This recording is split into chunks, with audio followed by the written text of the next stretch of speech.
Assalamualaikum warahmatullahi wabarakatuh. Perkenalkan, nama saya Ainur Rohmah dengan NIM 1907969. Di sini saya akan menjelaskan mengenai zona laut. Zona laut ini terdapat dalam mata kuliah biologi laut. Baiklah, langsung saja kita saksikan videonya. Zona laut. Sebelumnya perlu kita ketahui bahwa 2/3 permukaan di bumi itu adalah lautan, atau lautan merupakan wilayah yang terluas di permukaan bumi. Karena itu, penting untuk kita mempelajari zona laut ini untuk mengetahui kondisi di lingkungan laut dan beragam jenis biota yang ada di laut. Zona laut ini dibagi berdasarkan intensitas cahaya matahari yang masuk ke permukaan laut dan berdasarkan lokasi lingkungan laut. Zona laut berdasarkan intensitas cahaya matahari yang masuk ke dalam laut itu dibagi menjadi 2 zona, yaitu ada zona fotik dan zona afotik. Zona fotik ini merupakan zona di mana cahaya matahari mampu menembus laut, yang mana zonanya masih diterangi oleh cahaya matahari. Dan yang kedua ada zona afotik. Zona afotik sendiri yaitu berarti zona tanpa cahaya. Afotik, zona tanpa cahaya yang berarti tidak ada cahaya yang dapat masuk ke dalam zona tersebut. Berdasarkan lokasi lingkungan laut di sini dibagi menjadi 2 zona, yaitu ada zona pelagik dan zona bentik. Zona pelagik di sini dan zona bentik akan dijelaskan lebih lanjut. Yang pertama ada zona pelagik. Zona pelagik di sini adalah lingkungan lautan terbuka yang dihuni oleh mikro dan makrofauna dan banyak plankton yang bergerak searah dengan arus. Nah, di sini kita tahu zona pelagik banyak dihuni oleh organisme-organisme, berarti cahaya yang masuk masih cukup untuk melakukan fotosintesis. Kemudian zona pelagik ini dibagi menjadi 2 zona. Nah, yang pertama zona neritik atau neritic zone. Zona neritik atau neritic zone ini mencangkup perairan dari pantai sampai dengan kedalaman laut 200 meter. Dan zona ini juga sering disebut sebagai landasan kontinen atau coastal zone. Dan berbagai jenis ekosistem bisa hidup. Nah, mereka diantaranya ada ubur-ubur, plankton, terumbu karang, dan juga rerumputan. Di sini zonanya masih dicukupi cahaya matahari yang masuk ke dalam zona neritik. Kemudian zona yang kedua yaitu zona oseanik atau oceanic zone. Pada zona ini sinar matahari tidak dapat masuk atau menembus sampai ke dasar karena terdapat bagian-bagian zona. Dan spesies yang bisa ditemui adalah berbagai jenis ikan dan organisme lainnya. Zona oseanik terbagi menjadi zona epipelagik, zona mesopelagik, zona batipelagik, zona abisopelagik, dan zona hadalpelagik. Nama dari zona oseanik yaitu zona epipelagik.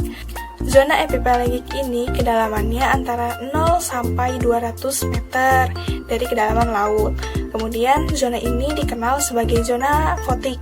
Zona fotik yang mana merupakan zona yang masih terdapat pencahayaan matahari yang masuk ke dalam zona tersebut. Kemudian area ini atau zona ini itu bisa terjadi proses fotosintesis karena merupakan zona fotik yang mana matahari masih bisa menembus pada zona ini.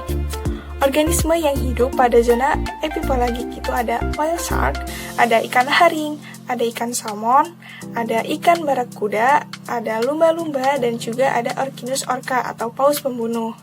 Zona yang kedua ada zona mesopelagik. Zona mesopelagik ini kedalamannya antara 200 sampai 1000 meter.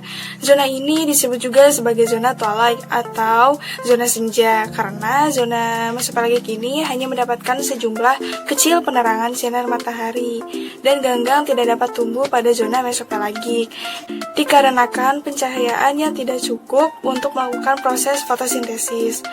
Dan zona mesopelagik merupakan lokasi lapisan termoklin yang mana terjadi perubahan suhu secara drastis pada zona mesopelagik. Contoh organisme yang terdapat pada zona mesopelagik yaitu ada cuttlefish atau sotong, dan anglerfish, dan firefly squid.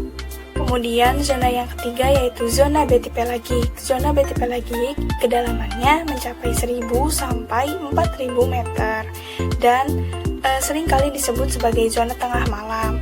Zona ini merupakan bagian dari zona afotik, yang mana tidak ada cahaya yang dapat menembus di zona batipelagik ini, dan suhunya itu berkisar 0 derajat Celcius sampai 6 derajat Celcius. Organisme yang hidup pada zona batipelagik yaitu ada giant squid, ada vampire squid, dan daggertooth fish. Tumbuh-tumbuhan tidak dapat hidup di zona batipelagik ini karena tidak ada cahaya yang menembus zona ini. Oleh karena itu, tumbuhan tidak dapat berfotosintesis dan tidak dapat tumbuh pada zona batipelagik. Zona yang keempat dari zona oseanik yaitu ada zona abysopelagik. Zona abysopelagik di sini kedalamannya mencapai 4.000 sampai 6.000 meter dan tidak ada cahaya yang mampu menembus zona abysopelagik. Suhunya sangat dingin dan tekanan airnya tinggi atau besar.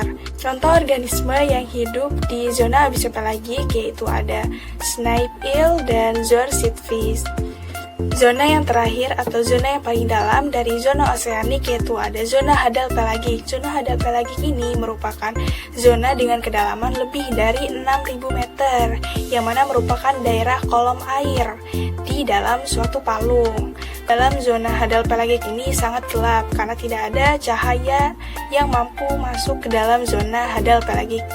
Kemudian organisme yang hidup dan beradaptasi dengan warna yang transparan dalam zona hadal pelagik ini. Organisme yang ditemukan di zona hadal pelagik yaitu ada Mariana snailfish dan juga Alisella gigantea. Dan ada zona bentik. Zona bentik atau bentik zone adalah lingkungan laut yang ada di bagian dasar daratan yang dihuni oleh berbagai organisme bentik, yang mana organismenya ini menempel di dasar. Misalnya kumpulan Avertebrata bentik, termasuk krustasea dan polychaetas. Dan zona bentik ini dibagi ke dalam zona litoral, zona sublitoral, zona batial, zona abisal, dan zona hadal. Zona yang pertama dari zona bentik yaitu ada zona litoral atau zona intertidal. Zona ini merupakan area laut yang paling dangkal, yang mana kita bisa berjalan di zona litoral atau intertidal ini. Dan zona ini dipengaruhi oleh pasang surut air dan berada di perbatasan antara laut dengan daratan.